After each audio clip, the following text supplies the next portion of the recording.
Welcome back. Welcome back. Your man Diamond K in here. Diamond K in the morning on the all new radioonfire.com. Thank you for joining me. Thank you for tuning in. Here in the program, we deliver the biggest political and trending news stories of the day with original reporting and, just interviews, commentary about topics throughout the country.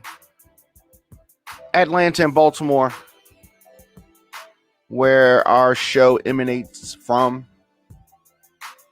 And happy Thursday to everybody. Radio on Fire is Black Voices giving you the American story. New episodes of the program drop daily, 8 a.m., but I don't want you to miss any of our live broadcasts. In addition to the 8 a.m. program, we drop content throughout the day as news happens. So hit that notification bell so you get an alert whenever we go live. Baltimore's police commissioner, Michael Harrison, he's not from the area.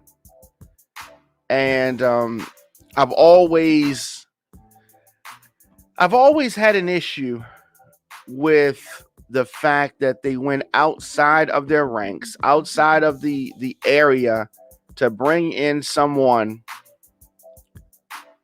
who was almost retired, bringing someone from the South. Not, he didn't come up in the ranks in the area. So it's just some new guy coming through. And I feel that he's always going to have an uphill battle that he's fighting. Just because he's not of the police department, of the area. He's not even from the DMV area. He's, So he's an outsider. But anyway, he says that the conflicts in Baltimore are being settled with guns because people don't fear consequences. Now, I take this as a shot at the state's attorney, a backhanded shot, a passive-aggressive shot. Because he's trying to say that people are committing crimes because the state's attorney is not prosecuting crimes. And it's really ironic that the police commissioner is blaming attorneys for the crime. Well, it can't be the police officers of what we're doing or not doing. It's the attorney's faults. That is just backwards thinking. So he was on WBAL, and he was Harrison also talking about participating in a meeting today with the mayor, Brandon Scott, and Governor Larry Hogan. Police commissioner said that there's always common ground. The question is, can we come to a consensus on it? And in his true form, the governor, speaking about this potential meeting, saying basically that all they want to do in Baltimore is make committees and little groups, and that's not going to help anything with regards to crime. That is Larry Hogan talking greasy. He stays talking greasy, Larry Hogan, about Baltimore. Something happens in Baltimore, if it's bad or if it's crime, he's going to throw Baltimore under the bus. That's what he does. And if some Asian people are affected by this crime, he's gonna huff and puff about that. I don't know why people have been fooled by Governor Larry Hogan. I have not been, never was. But for some reason, people in Baltimore, and I guess throughout the state, have been enamored with this modern day boss hog. I don't understand why. What has he done for Baltimore? Nothing. Absolutely nothing. But then on the other side of his neck, he tries to talk like he cares about Baltimore, or he's sitting on his little porch. Yeah, they need to come up here and talk to me about what they're gonna do about crime in Baltimore. Like you care. He don't care. Only thing he cares about is lining his pockets. Only thing he cares about. And he threw some shots yesterday at Marilyn Mosby, talking about she didn't want to talk because no meeting with her would be productive because she's under investigation and she's not in prosecuting crime. I wish you were under her jurisdiction so she could look into your stuff, all the retail holdings, all of the properties that he has, all of the things that he's moved around for his real estate holdings to benefit him and his little Hogan, group. You better be lucky you're not under the jurisdiction of Marilyn Mosby. Governor Hogan, I'm talking about, who claims that he cares about Baltimore. Right. Boss Hog. Okay. Now, if Boss Hog is going too far back for some of you, Dukes of Hazzard. Remember Dukes of Hazzard? Right? And there was this fat white guy in a white convertible car. They got to be related. They got to be related. This is the modern day Boss Hog. So anyway, just tuning in, Don McCain in the morning on the all new radioonfire.com. And the show is available anywhere you get your podcast: Apple Podcasts, Google Podcasts, Stitcher, Spotify, iHeartRadio, WRF Radio, and of course, radioonfire.com. So I definitely want you to share the show, and because I'm going to talk about it. You get breaking news, adult conversation, covering topics that are important to Black culture. RadioonFire.com, our original radio podcast and TV programs. We're going to be adding a lot of new shows to the lineup. So I am excited about that. Our numbers are better than they've ever been, and that's saying a lot. Here in the program, of course, I'm able to deliver our news, our views, because of our listeners, sponsors, and of course, your donations. So visit radioonfire.com/donate or radioonfire.com/join. And so today is supposed to be this meeting about Baltimore. It's not happening in Baltimore. No, it's not happening in Baltimore because it's not really about Baltimore. It's about the governor posturing up in Annapolis. That's what he does, posturing. He can't move around that much, It's Boss Hog. Can't move around that much. Where's Cletus? Cletus. All right. Maybe you don't know. All right. So, Harrison, the police commissioner, Harrison says that there are always things that a partner, such as the state, can do to help reduce crime in the city. He also spoke on some points to combat future crime in the summer. Oh, I'm anxious to hear this. What does the man who's not from Baltimore, just lived in Baltimore to get this job, doesn't really know what summers are like in Baltimore? What does this gentleman know about combating future crime in Baltimore? So he says each of the 9 districts produce a summer crime plan that zeroes in on problem places and problem people.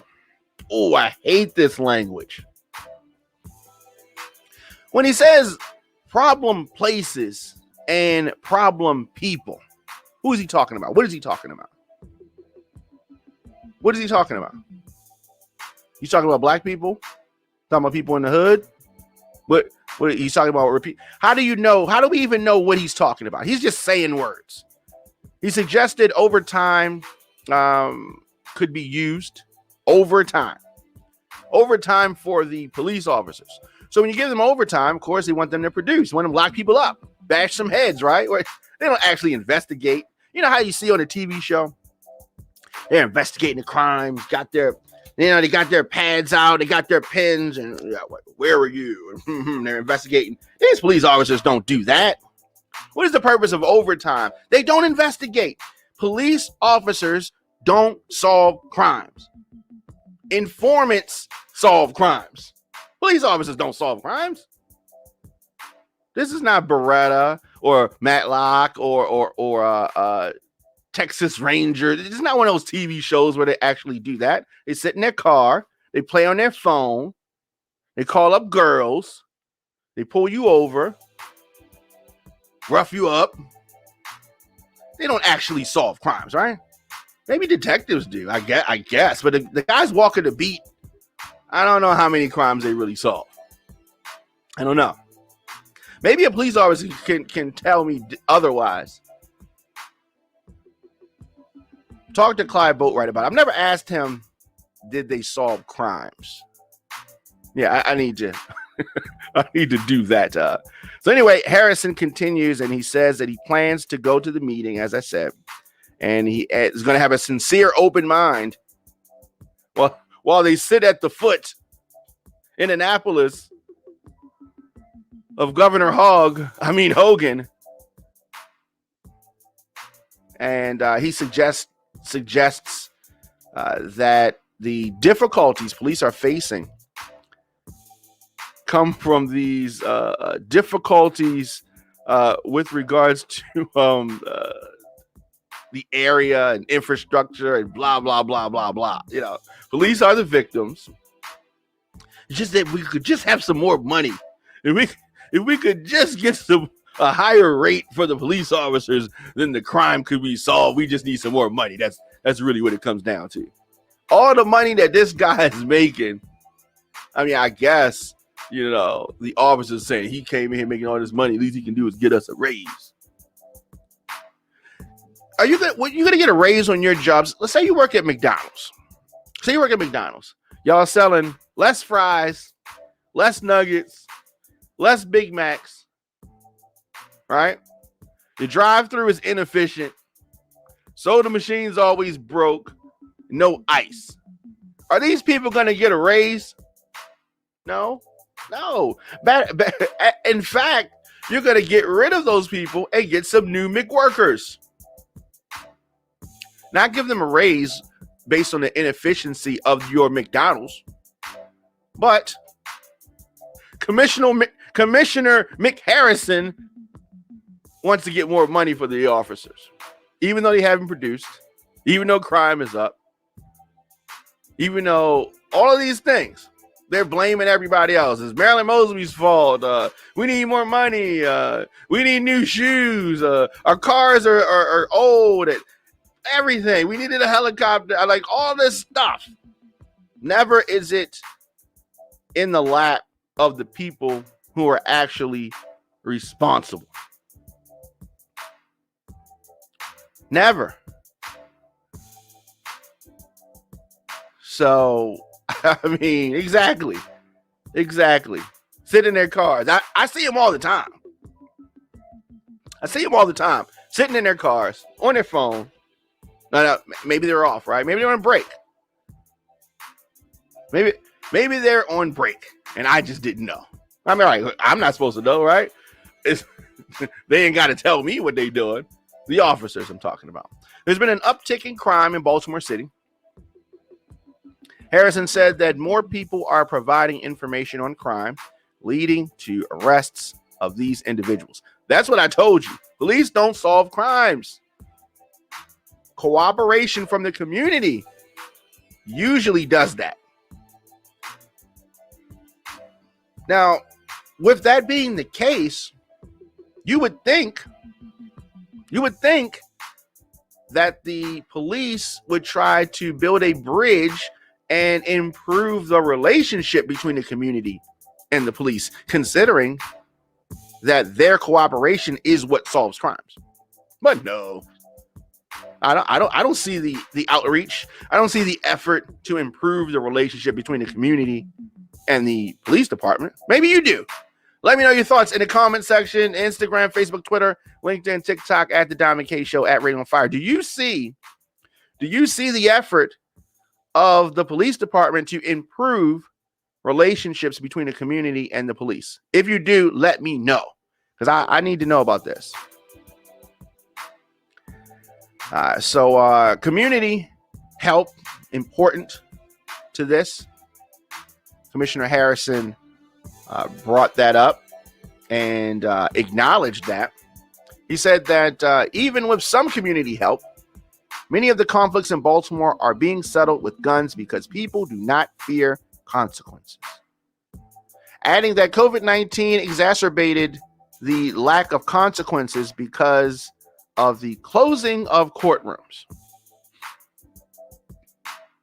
So when I said that they wanted every excuse humanly possible, okay, crime was on the uptick before COVID-19. So you mean to tell me that people that are engaged in illegal activity are saying, courtroom is closed, we might as well carjack this person? No, they're not saying that. That's not what it is. But he got to say something, right? He got to say something. Despite courtrooms recently opening back up, arrests and investigations have continued. Harrison said that police have made 2 arrests in the shooting of 4 people Tuesday afternoon along MLK Boulevard. That's good to know. We made some arrests. I don't think that arrests were ever the problem. I don't. But he also spoke on the murder of Ephraim Gordon, an Israeli man who visited Baltimore for a wedding. We talked about that previously. He visited Baltimore for a wedding, and there was a robbery attempt that turned fatal. So they have a reward. I believe it's $30,000 for information for that case. Sad case, by the way. Just tuning in, Diamond K in the morning on the all new radioonfire.com. Absolutely, let me know your thoughts in the comment section, and we'll be back.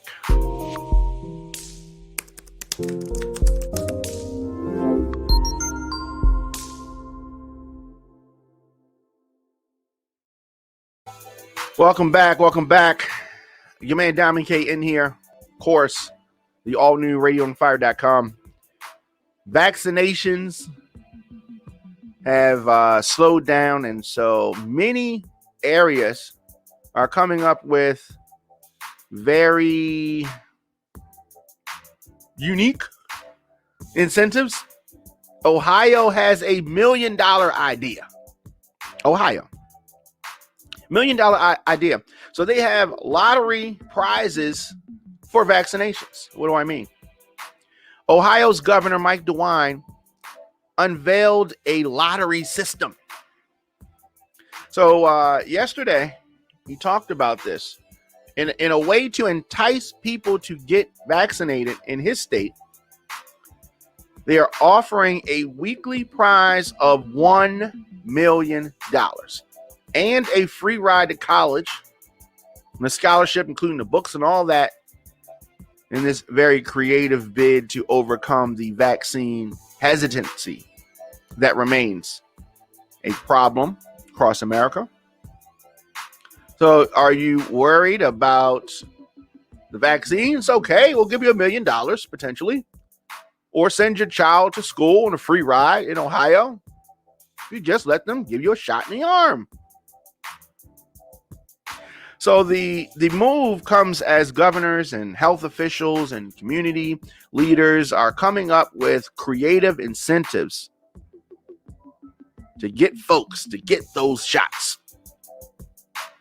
All right, including like VIP NFL access in the locker rooms, Indy 500 garage access, cash incentives, all kind of promotions. They are going all out for this. So with regards to Ohio, for 5 weeks, they're going to be doing a drawing. This drawing is only going to contain folks that have been vaccinated. They're going to draw a name and they're going to give somebody $1 million in Ohio for 5 weeks. And that's 18 and over. And then the younger ones, they're going to do the same thing for 5 weeks and do a drawing. And then those folks are going to get a free ride in college. Free scholarship. Random drawings. State will provide 5 4-year scholarships to an Ohio public university. This is going to include tuition, room and board, books to vaccinated Ohioans under 18. That is creative. So as far as Ohio goes, they have 3 weeks to go before the state restrictions lift. DeWine rolled out this big ticket incentive during a prime time address. So beginning May 26, adults who have received at least one vaccine dose and enter this lottery for $1 million. You're going to do this each Wednesday for 5 weeks. Beginning May 26, this lottery. Random drawings. So you may say, well, they got $5 million to give away. Where's this money coming from? Where's this money coming from? So they say that it's coming from existing federal pandemic relief dollars. And the Ohio lottery is going to conduct the drawings. Very interesting. They can just pop up with money at any time. At any time. Can't fix the roads. No, we would have fixed the roads for. We just want to sit on money and just do a random lottery. The fact that they can just pop up and do a random lottery like that shows you how much money the government is really playing with, hiding.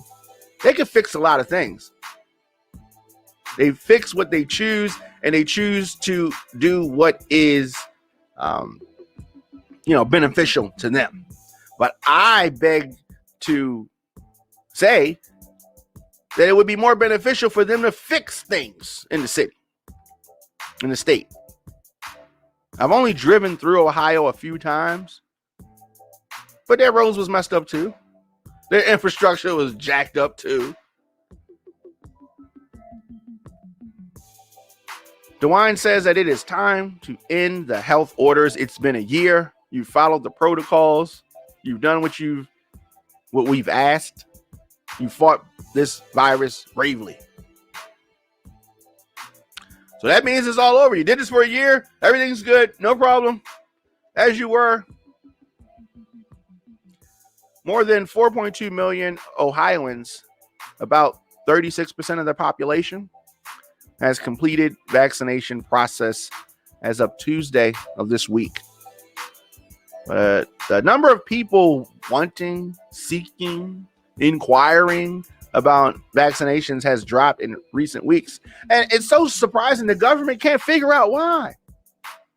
Oh, because Johnson & Johnson vaccine is crap.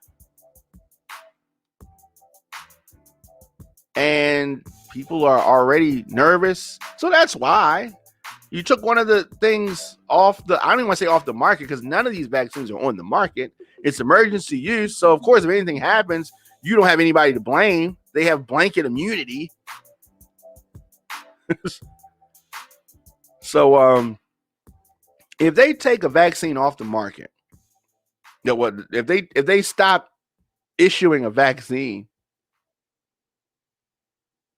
and they already have immunity from it, from any hiccups that may happen to you, the guinea pigs, and they stopped using that one, you know it was bad. You know it was bad. Because this is only approved for emergency use. It's not like it was on the shelf and you was buying it, and it's not like that. It's not like it has been approved. So that is why people are hesitant, in addition to the fact that they were already nervous. He was already nervous. So then it's okay, whatever, right? It's like something that's been recalled on a car, and then you wonder, why did the car sales go down for this particular model? Well, you just did a recall on it. You just did a safety recall. No, this is a surprise. These are so-called educated people. They can't put this together. They can't figure out what. I wonder why vaccine. Why is it gone down? Why is interest in the vaccine gone down? We can't quite put our finger on it.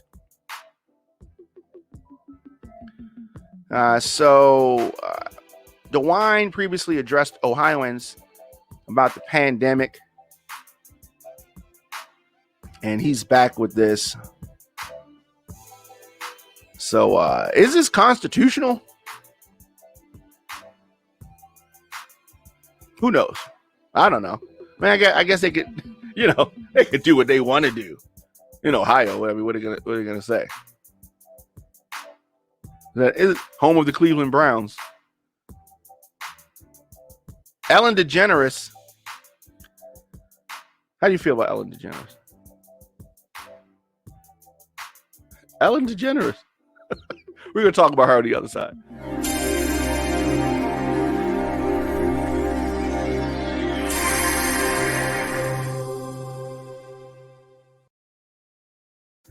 Ellen DeGeneres to end her show after 19 seasons. I saw this coming, but then it didn't happen. And then I said, it's going to happen. You know what I mean? Comedian TV show host Ellen DeGeneres said that she will end her show in 2022 after 19 seasons. The Ellen Show, daily talk show, debuted in 2003. She's collected dozens of Emmys over the years. Popular show. There were some allegations that surfaced last year. And that her show, her image never really recovered from that.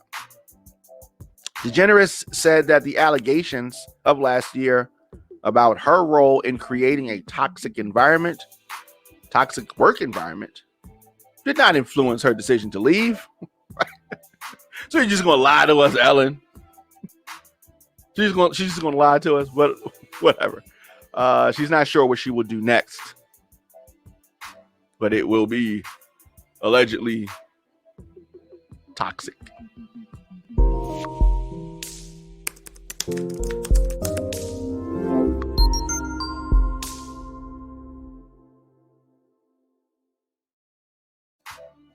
Welcome back. Your man Diamond K in here. Diamond K in the morning, and the all new radioonfire.com. So I don't know if you have had to get any gas lately. Gas has been a little extra if you're on the East Coast. Many places being out of gas. Many places having long gas lines. So this is because of the pipeline that fell victim to a cyber attack last week. So for 6 days, this pipeline was shut down. Obviously, there are political and economic risks to these cyber attacks. Cyber attacks is something that the average American has seen, at least seen attempted. Those spam emails that you get, those phishing emails that you get, those are attempts at cyber attacks. So this pipeline was shut down. They said it was an all hands on deck kind of situation because it's the largest pipeline in the country, servicing the East Coast from the Gulf all the way up, to up the East Coast. It's serious. So gas has been, kind of scarce. Prices have risen. Hackers successfully attacked this pipeline. And this pipeline delivers 45% of the East Coast's gas. The shutdown that they had to do, or was done because of the hack, caused a supply crunch. Prices spiked. President Biden is supposed to be addressing this. He was scheduled to deliver remarks on the pipeline incident Thursday morning.